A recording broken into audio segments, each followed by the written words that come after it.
Welcome to NFL Live. It's Wednesday. The league speaks today. Look at this. Patrick Mahomes and Josh Allen both talking before their marquee matchup on Sunday. Kevin O'Connell on J.J. McCarthy's return. We'll get to that in just a few moments. Plus, a full lineup of coaches and players from around the league. We're all here, our regular Wednesday crew. We got Hawk, we got Phil, we got Dan.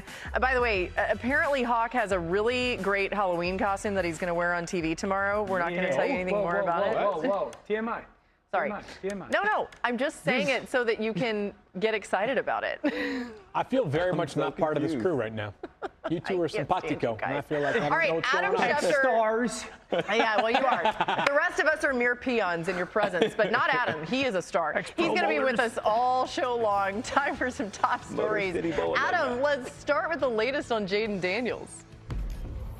Laura, he is planning to practice in full all week long with the idea that he will return on Sunday night against the Seattle Seahawks, which is good news for the Commanders. Obviously, have hit some tough times. They need Jaden Daniels back after a tough loss Monday night to Kansas City. And right now, he is tracking to play Sunday despite the fact that he had the hamstring injury. However, he will not have Terry McLaurin, who's already been ruled out. He aggravated that quad injury that prevented him from playing earlier in the season. So this looks like, at the very least, he'll miss Sunday's game. He missed multiple games the last time, and it's certainly possible he can miss more this time. And then there are a number of quarterback questions here this week.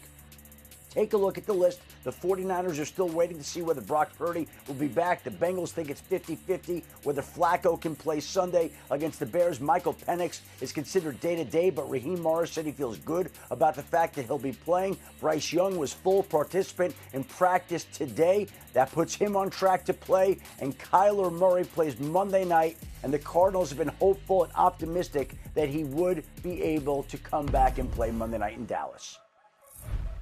And then, of course, Aiden Hutchinson gets a new deal earlier today.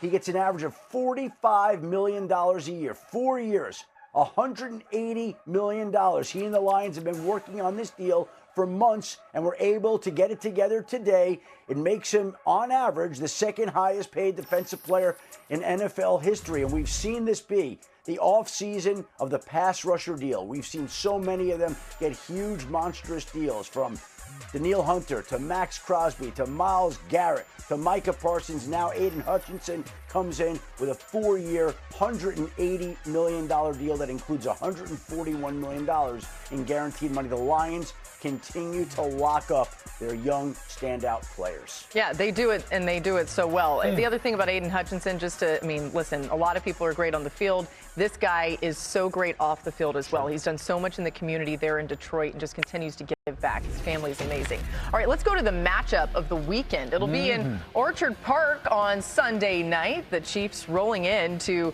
after their Monday Night Football win to face the Bills on Sunday. Let's hear from both of these quarterbacks on the matchup today. I mean, they don't like us. I mean, that's pretty.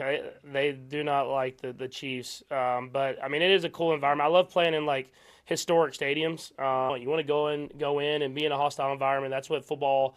When you watch on TV as a kid growing up, is the environments you want to play in. And so obviously they're not rooting for us, but you get to bond together as a team and get to go into a historic stadium and play in a great environment. Every game is different. Every year is different. Everything presents itself in a different way. Nothing that happened last year, the year before, or the year before that carries over or matters this week.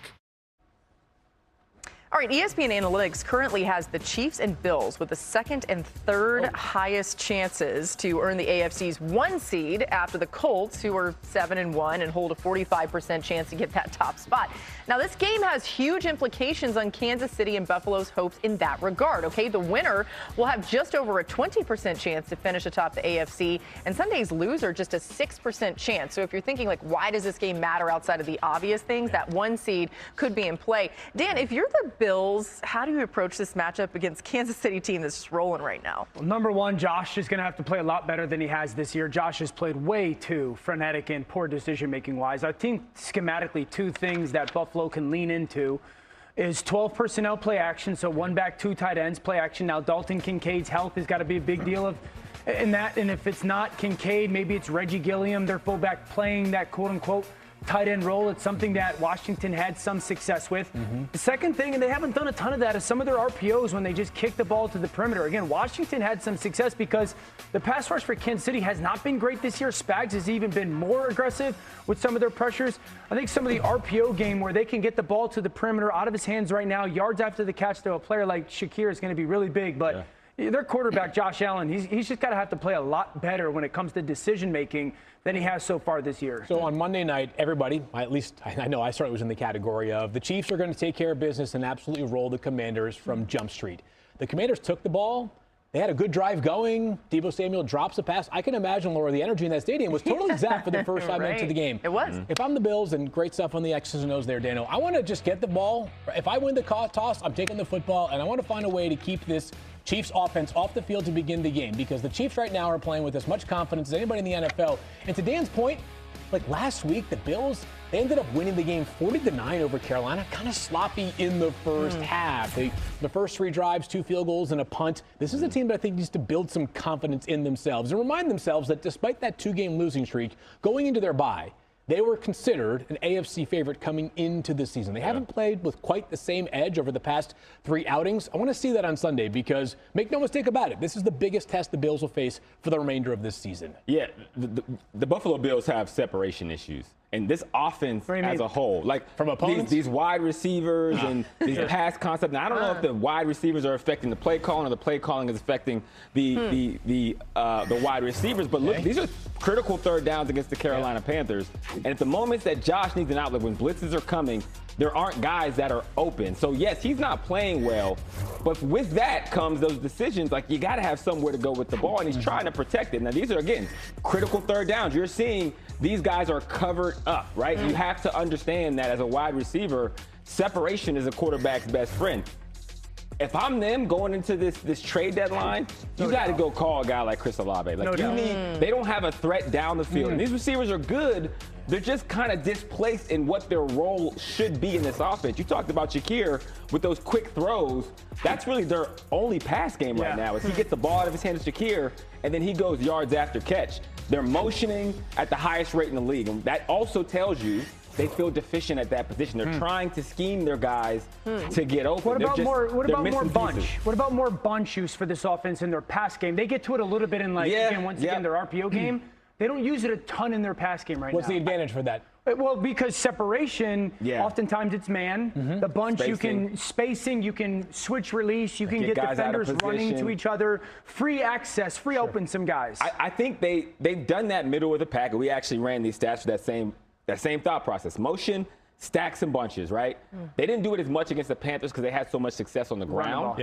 But even still, it's like you don't want to have to rely solely on that to get Josh these open looks. I think one of the things, watching that tape that was well done, and just again, looking at Josh, the one word that I would use to describe him right now is frustrated. You just watch him play in a frustrated manner. It's been a couple weeks now. That's why he's taken some of these sacks. That's why he's run around. So I agree. They got to find ways to get guys open or find somebody that can get open. They have no vertical presence whatsoever in the passing game. Palmer's got to be healthy. I mean, for Josh Allen, vertical, that's what he wants to do. That's the strongest arm in the league. So right now, you're like giving him a kryptonite because he has the ability to push the ball. He needs more opportunities, and he probably needs some more firepower to do that. You asked the question, like, is it the scheme or is it their skill set that really is dictating this? It sounds like it's their skill set, and they're trying to scheme around it, right? All right, new on NFL Live. Here's Kevin O'Connell today on the expectations for J.J. McCarthy and his return from injury this week. Is it going to be perfect? No, and it doesn't have to be. It just needs to be clear and obvious that, to me, that he's got a good grasp on doing his job, technique, fundamentals, progressions, and I believe in his talent and his ability that will show up. Okay, so this is really interesting. Let's look at this from the receiver standpoint, because they have some great ones on this offense, right? Absolutely. Justin Jefferson, Jordan Addison. If you're one of those two guys, how do you approach this to maybe help J.J. McCarthy a little bit? I mean, you're trying to be his eyes out there for him. You want him to have a sense of calm. Right? Just be who you are, and I'm going to make it easy on you. And if I'm JJ, behind the scenes, I'm probably a little frustrated because going back and forth from quarterback to quarterback, don't know who you're playing on a week-to-week basis, that matters, especially when you are the dynamic piece of this offense. And so as a leader, which JJ as a wide receiver is one of the best in the league, I don't think people actually give him enough credit for how he goes about the game of football from a technique perspective as a leader as well. You're taking JJ and you're saying, hey, rely on me, lean on me. Yeah. When things get into a certain situation, look over to me. I will make you right. In worst case, I won't help aid a mistake. If it's a 50-50 ball, it will not be an interception. Before you jump in, if you're Justin Jefferson, are you going to Kevin O'Connell and be like, throw me the ball early in this game right now? Like, are you demanding it in a way? Absolutely. I mean, I think Is that in his personality? I think it is in his personality. I think they In a look respectful way, though, They right? look at JJ like an extension of the coaching staff, in my opinion, because he has Justin Jefferson. I'm Yep. sorry. Yes, Yeah. he sees the full picture. Because not only that, you want to give J.J. McCarthy the opportunity to get a rhythm going. Get the ball out of his hands. Put Give the him burden something on positive. me. Exactly. Put it on me. Build his confidence. If he knows I have him, then he can think about everything else because this thing is a guarantee. I've heard Dan talk in the past about how one of the great strengths of Kevin O'Connell as a play caller is he gives you the picture before the ball is actually snapped. Right? Yeah. He has made the decision for you before you actually have the football in your hands. I want to see that early for J.J. McCarthy. And I don't care if it's like day one basics, like get him on the move a little bit. I understand the ankle has been compromised, but by all indications, he is very healthy or will be very healthy by the time we get to game time on Sunday. I don't care if the average depth of throw for J.J. McCarthy in the first half is 5 yards. If that's what it takes to build some confidence in this player who has played one good quarter out of 8 so far this season. 8 in, basically 2 years since he last played at Michigan. So one good quarter over the past 2 years probably doesn't help the confidence a whole lot for a kid who feels like he's taken on a lot of water of late. Whatever it takes to get him comfortable early is so key to not just winning this game, but unlocking the rest of season potential. Kevin O'Connell said, I believe in his talent and ability. Well, prove it, okay? So this is what I would say. JJ certainly played at times scared to make a mistake. If I'm Kevin O'Connell, I'm going to go to the young man. I'm going to get guys open early and often. Trust your eyes and cut it loose. If you make a mistake, it's on me, not on you. You like that? Yeah, I love it. That would instill some confidence in me. Yeah. Okay, Justin Jefferson, by the way, has Told me gone that before the 6 show. straight games without a touchdown catch. Yeah, can you tell us that before the game, before the I show? told it to those two. Yeah. Okay. You I don't- had He too said much it was fun it making was a fun of me. different I don't chain. get today. those It was a different same. chain. I don't get that same luxury Oh, okay, out that's messed here, up. but that's all right. Anyway, you Setting guys it up. deserve it. Welcome back to NFL Live. Time now for some regional flag football tournament action hosted by the New York Jets. 86 teams competed, including the high school girls division winner, THT Blue, who got stellar play from NFL Flag Player of the Year finalist Ava Rotondi. THT Blue outscored their opponents 77-13 over the weekend. And then coming up next for flag football, the Commanders, Saints, and Colts all hold their regional tournaments this weekend. To find a league near you, visit NFLflag.com. New on NFL Live, Drake May and the Patriots on a 5-game win streak. Here's Mike Vrabel on how the Patriots' deep passing game has come together. I think the guys that he's been throwing to have helped him, and I think he stays patient. I don't think he panics and launches it or throws it 7 yards out of bounds. But I think there's been a lot of improvement from training camp and seeing some of those passes, and I'm glad we saved him for the regular season. So I think there's a lot of things that go into it. Certainly when you do those longer developing routes, there has to be a good pocket, for the quarterback to step up in, and I think that's been the case as well. It's interesting how he credited the O-line there as well. We can all see this offense clicking. What have you noticed about the success in New England, Dan? Well, confidence is the requisite to greatness, and it's elite coaching right now that's instilling awesome belief, and they're hunting defenses. I want you guys to listen to this from offensive coordinator Josh McDaniels in New England. Back off, 37. Back off, 37. Back inside. Yes. Got him. Got him. Got him. Got him. Got him.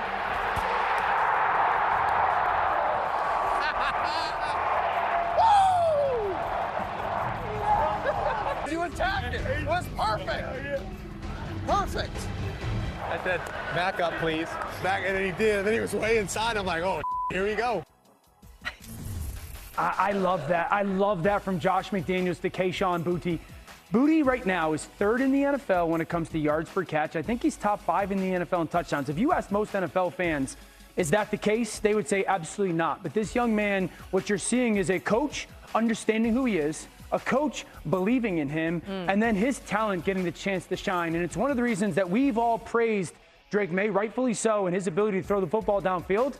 Right now, Kayshon Boutte has 6 deep catches on goes or fades, 3 of them for touchdowns. That leads the NFL. Woof. And that clip right there is a main reason why this young quarterback and young receiver are taking off together. That was so cool. Also, if you happen to get Booty on your fantasy team, you were feeling good about yourself right now. I can't not laugh. Get out of here. Be mature.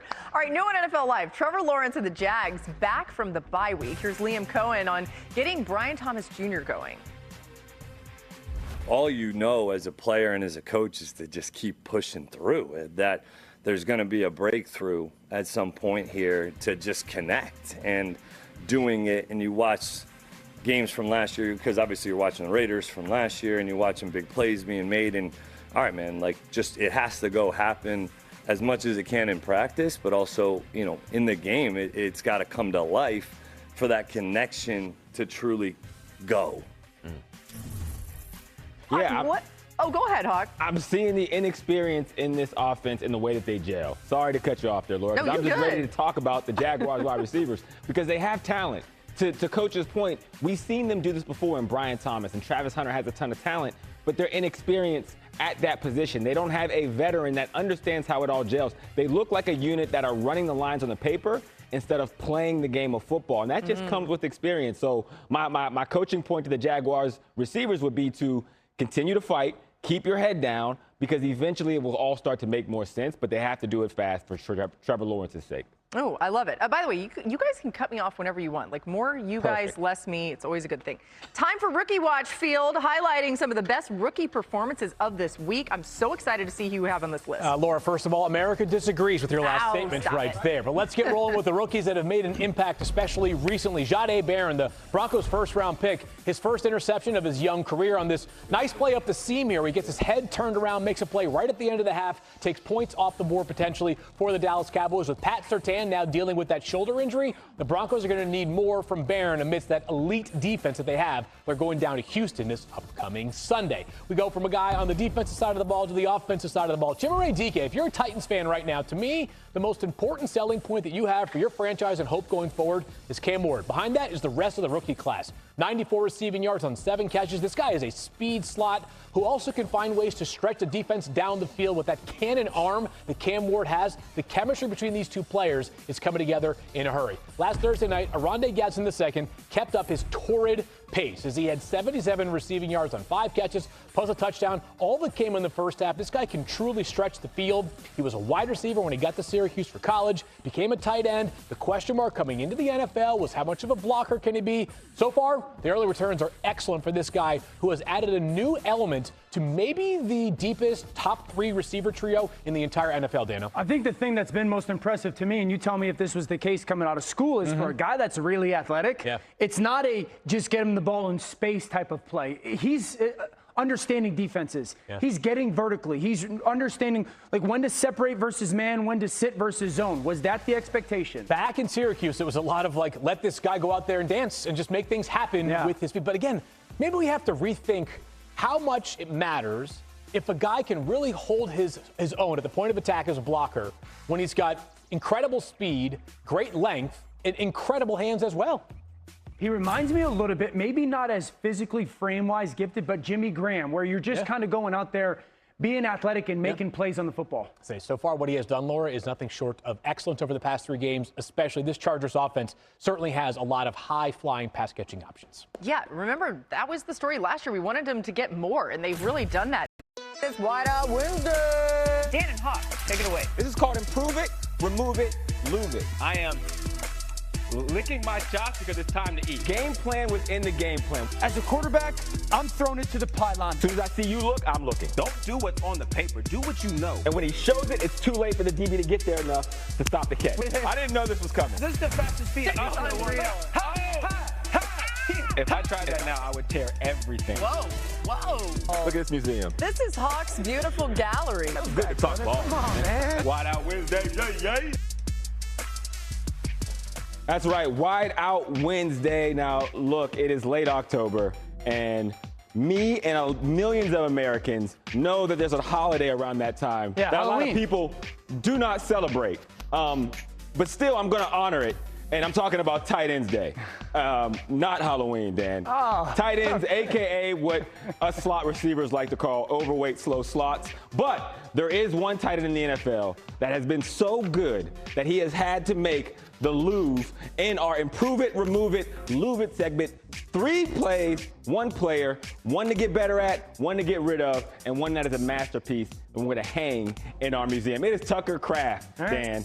Tucker Kraft is the best tight end in the National Football League right now. Right, first we're going to go the Improve It. All right, this is a drop. And what you're going to see here is he's going to wrap this defender perfectly. He's going to find the space and give an outlet to the quarterback. But what he does here is because he knows there is no route to hold that outside defender, he's going to tense up and go down instead of catching, pirouetting, and getting upfield, because that actually will turn into a yak opportunity for Tucker Kraft. We'll get better at that. Okay. Now, we're going to get one to remove here. And he had such a great game, we had to go to the sideline. We don't need this, Tucker. We don't need you, no helmet, headbutting your teammate with the helmet on. That's how you get brain injury. You know how my people are. You got to be smarter than this, Tucker. You're a great football player. Let's get that out of our game. And last but not least, Dan, let's go to our league. All right, so let's go to the game. Essentially, the game sealer. This is that 3rd and 4, fourth quarter, 11 minutes. He's up top. He's in that stack, that widen release. This is kind of like that angle route, that F post versus man coverage. You explain to us exactly how he gets so wide open. Absolutely. So the F post is like kind of based off of the choice route. So a lot of these options will be the same. If it was a choice, he would get to that top and he would have 3 options. Before we get there, number 1, you see this motion. Yes. With this motion, why it's important even to Tucker is because it tells him, all right, it's man-to-man. That guy went with him. So now, not only do I know it's man-to-man, I know who's matched on me, right? So after we understand that, the next thing we're going to say is, okay, I'm going to widen my release here. Now, why is he widening? He's widening, again, to find his angle. If it was a choice route, at this stage, if that defender hangs inside, he runs an out route. Yes. Okay? If that defender bails and it for some reason turns into a zone, he's going to sit it down right now and give an outlet to the quarterback. He'd get in between outside defender, inside defender. Absolutely. And lastly, if it's man-to-man the way it is, then I don't know I am crossing face to give this quarterback 100%. 100% crossing face. Now, there's other elements to this that also change some things, because now you also see pressure.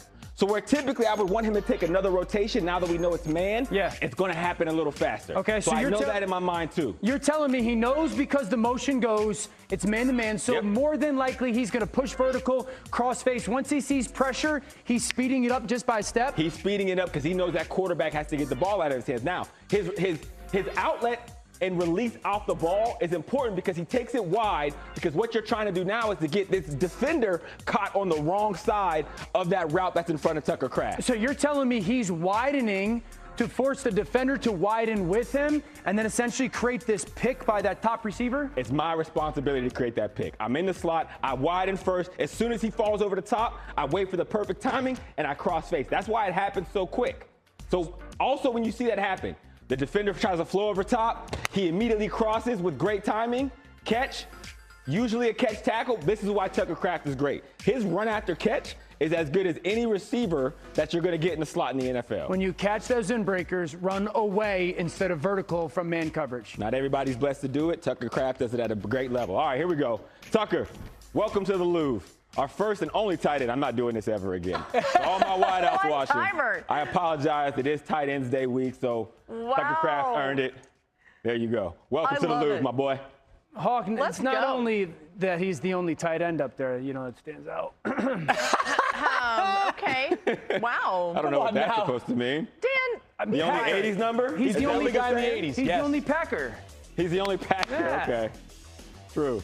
Okay. Oh, God. I'm going to leave that one and bring in Adam. Speaking of tight ends, Adam's going to come back in for some more top stories. There was a notable tight end signing in Denver today, Adam. What can you tell us about that?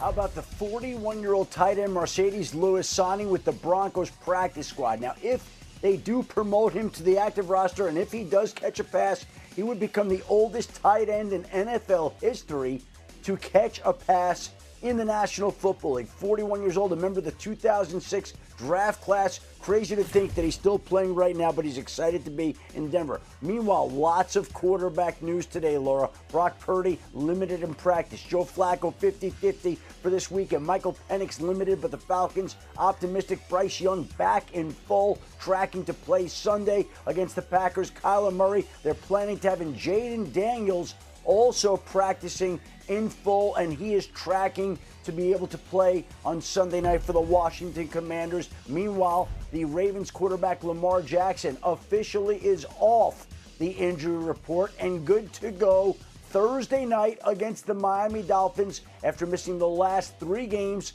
with a hamstring injury. He's back in South Florida, wouldn't miss a game playing there, feels like he's ready to go, and coming off a win that the Ravens got Sunday against the Chicago Bears. They go in with some momentum, and they're hoping to move that forward with Lamar Jackson back at quarterback.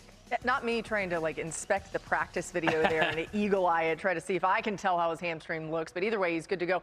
Field, what are you expecting from Lamar in his return against the Dolphins tomorrow? I expect this to be the 100% version of Lamar Jackson. These past 4 days, where I think were very consequential 4 days in Lamar Jackson's eyes. That's why he did not play this past Sunday. And let's not forget that going into Week 4 when they played against the Chiefs and he got hurt during that game, he was putting up video game-esque numbers. It's also a great opportunity against a Dolphins defense that, last week notwithstanding, has really been compromised and limited all year. They have struggled to generate pressure. They cannot stop the run. They are extremely shorthanded in the secondary in terms of personnel. It would not be a surprise at all if Lamar Jackson tomorrow night comes out and looks like a player who could help this Ravens team dig itself out of the AFC South, AFC North hole.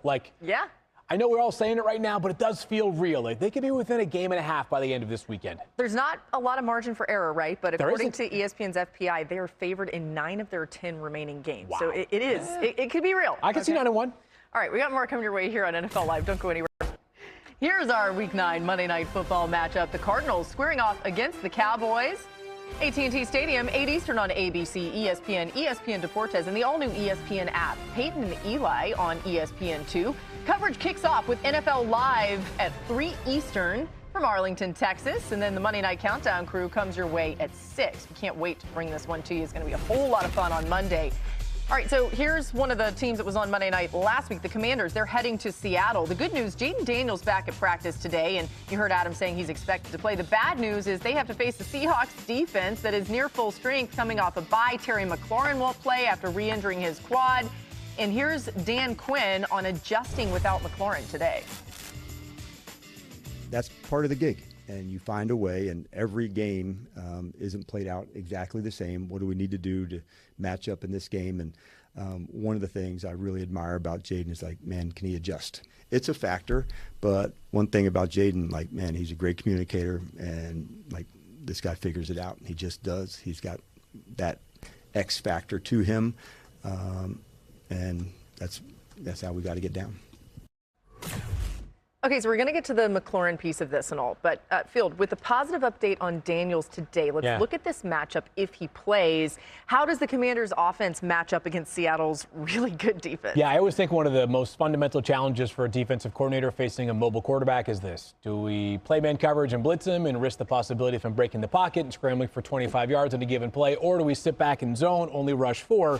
But when you have a quarterback that's good enough to throw the football like Jaden Daniels does, he's going to pick you apart. Seattle might have a little bit of the antidote because what they don't do is blitz very often. As a matter of fact, you see their blitz percentage 4th fewest in the entire NFL. They bring 4 most of the time, and yet they are still top 5 in terms of sacks so far this season. That allows them some flexibility. If you want to rush 4, keep a spy to help contain Jaden as a rusher a little bit, they can do that. If they want to bring pressure on occasion, they can, but they don't really need to do a better job of containing Jaden Daniels than I think most defenses are equipped to do. Yeah, they're good on early downs, kind of handling the run. Seattle's defense, to Field's point, is elite in basically everything. They're top 8 in most categories that actually matter but one. And I remember the reason why I thought of this was calling that game a couple weeks ago against Houston. They played so great, and then Houston, out of urgency and desperation, has started having no-huddle offense. And they had a lot more success. The Seattle defense, as great as they are, it's not a defense that's very good versus teams that play no huddle. And unironically, the team that runs no huddle more than anybody in the NFL are the Washington Commanders. And so if there is something that you can point to from a Washington perspective, say, we got to do this, we can have success with this, this gives us a chance, it's their identity. It's their go-to. It's their no huddle offense. And so can they do that against Seattle with Jaden and no McLaurin potentially, all that stuff, and try to mitigate some of that pass rush and lean into their strengths and dictate to Seattle defensively what the pace of the game will be. You know what's interesting? Cliff Kingsbury told us that Marcus Mariota actually likes it to go a lot faster than Jaden does. So what they did last week was a little speedier, or at least the intention was a little speedier. Something about he likes to get to the line quick and be able to see everything. But either way, like, I wonder if they'll kind of try to keep it that fast just from the Seattle standpoint. You know when you play one-on-one basketball with an older guy and they check it up and he just takes off on purpose. One up. No, you checked it out. The game was in. You checked ball. That's what Mariota likes. Yeah, he's like, catch him off like, I'm the old guy here, okay? I do that with my kids. You know what? Nothing to it. That's what I do when I try to do a thumb war with my kids. Like, wait, no, I already got you. All right, anyway, they will be without McLaurin. So how can they try to maybe utilize Debo a little bit more? What do you think is the key there? I mean, that's the tough part, is because if you look at the Washington offense, that's a lot of where their inconsistencies have come in. Because when you don't have Terry McLaurin, you don't have the easy button you're used to. You don't have that mainstay absolute that you can build off in year two. And also you're having to do other things to take pressure off the other receiving options. So yes, Debo is the easy answer. The tough part is you're going against the Seahawks defense that is one of the best in the league, if not the best. And then they're adding Witherspoon, who has been hurt for the majority of the year, against those same receivers. So it's going to be tough for them. They're going to have to do those things that Cliff Kingsbury has gotten so good at with their motions, with their stacks, with being fast and playing with tempo, getting the ball out of Jaden Daniels' hands. It's just going to be tough sledding, and that's the tough part about you pay a guy like Terry McLaurin, and this is how the season goes. I think the tempo just forced Seattle to communicate. You know, how many different ways can you change formation, your speed motions, your speed flies? You go from a 3-man surface to a 4-man surface. You get that RPO action while also being able to kick the ball to the perimeter. It's going to have to be a game where yards after the catch is an enormous part of Washington's plan. Well, Debo can do that if given the chance. All right, maybe not against this defense, though. Still to come, Daniel Indiana Jones and this. It makes sense. We still don't have clarity on that Chiefs later, and we're going to look into that. Okay, the Colts coming off another dominant performance against the Titans. They had to Pittsburgh this week, where the Steelers hope to bounce back from their loss to the Packers. Now, as for that Colts offense, they have a ton of weapons in the passing game, and it's made life great for Daniel Jones, who has excelled in the perimeter passing game. Jones leads all quarterbacks this season in passing yards on throws outside the numbers, and also ranks third in completion rate and QBR on those plays. Over the last 2 weeks, Pittsburgh's defense has allowed 27 completions outside the numbers, tied for the most in the NFL. So that's what you call a good or not so good matchup. Dan, what has made this Colts offense just so tough to slow down? This is the second hardest offense in the AFC to match up against people-wise. I think first is Kansas City. Just people having guys to match up against them. Because if you think about it from this, okay, Josh Downs in the slot, and I don't care if you're playing zone coverage or man coverage. It's like, who do you want near those people? Downs in the slot is as quick as any slot going right now. So like, you've got to have somebody in the slot that can just handle his suddenness, his shiftiness, and his space. So defensively, who can match up against him in a good space? The second thing is Tyler Warren. He's strong, he's fast, and he's got strong hands. So once again, don't care if you're a man, don't care if you're in zone. Who is matching up against that player when it comes to his size, speed, and his hand strength? Michael Pittman Jr.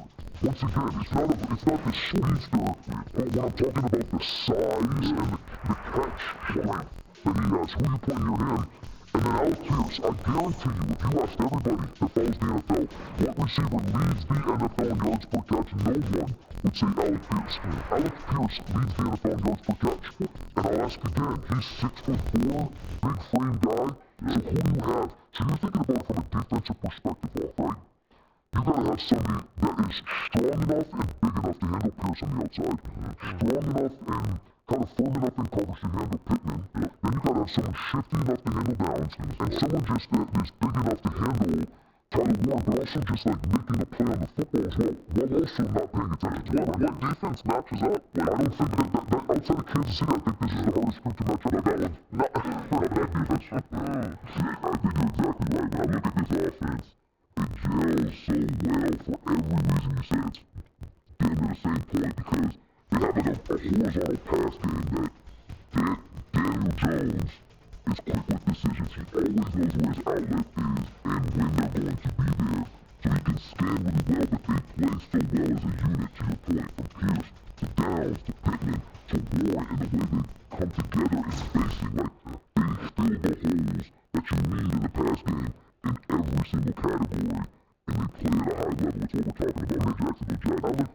back that. Alvin Pierce leads the NFL in yards per catch. He's at 21 yards per catch. I don't think if he just like pulled the average NFL player, no, yeah, that's why I special receiver core, because you have a special tight end. You have Pierce that can win down the field. You have Downs in the slot that can win either way direction horizontally, and you have Pittman who can win down the field and slants. Like crossface slants, contested catches, big dogs up front to block. You always have an outlet for your average point. Your line right now is ridiculous. I mean, Quentin Nelson has been long established as perhaps the best guard in the NFL. Tanner Borley, the center for them, all of a sudden is blocking their butts off. He's great. It's been amazing. Got amazing redirect skills there, just crushing people in the running game especially. And I'm not sure the Steelers have the answer. This is my question to a quarterback. When you're watching the Steelers play defense right now, how often are you thinking, that kind of caught me off guard? They have what we think is excellent personnel, right? They've got multiple future pro football Hall of Famers, probably 3 of them, right? And Jalen Ramsey and of course TJ Watt and Cam Hayward. How many surprises do they throw? How many curveballs does this Pittsburgh Steelers defense throw away as a quarterback? How many? Yeah, and I think when they try to throw the curveball, they confuse themselves. There's so many times when I watch the Steelers defense on tape, I go, I don't even know what you're doing right now. They're trying to be at times so unique and creative that they run themselves out of coverage, runs themselves out of gas. It's between the personnel, all thought coming in this season. And that shows how bad it will be because the offense has a low ceiling. And I'm going to tell you that's the opposite. The stuff that Field is saying against this offense and the scheme that this group throws out at the line, and the way that they change formations and surfaces, and they'll go from a slot to a 4-man, and then the RPO happens, and you got an RPO this side, and then an RPO this side, with an offensive going downhill run game. We haven't even talked about Taylor. I was just going to say, we did this whole thing, and we were focusing more on the pass game. Jonathan Taylor on pace for 29 touchdowns, which is the second most of the season in the NFL. His RPO game looks like the RPO game that the Eagles went to the Super Bowl with 3 years ago. Right, tell him now, well, there's a reason why. Time out one more thing. Check out these Lions Halloween costumes. This is so good. Jared Goff is a chef. Look at him. That makes sense for him, right? He's got a shoulder it's cooking. Jack Campbell, also a chef, but with Campbell's soup, and Nate Sewell is a scarecrow. I don't know, he looks... Yeah, okay, great. Very athletic guy, by the way. Hayden Hutchinson, 11 from Stranger Things. You can now go with that costume. Yeah. That's an organization. Curry, but I was a lazy costume. You thought so? Alright, so tune in to the Seahawks costume. Not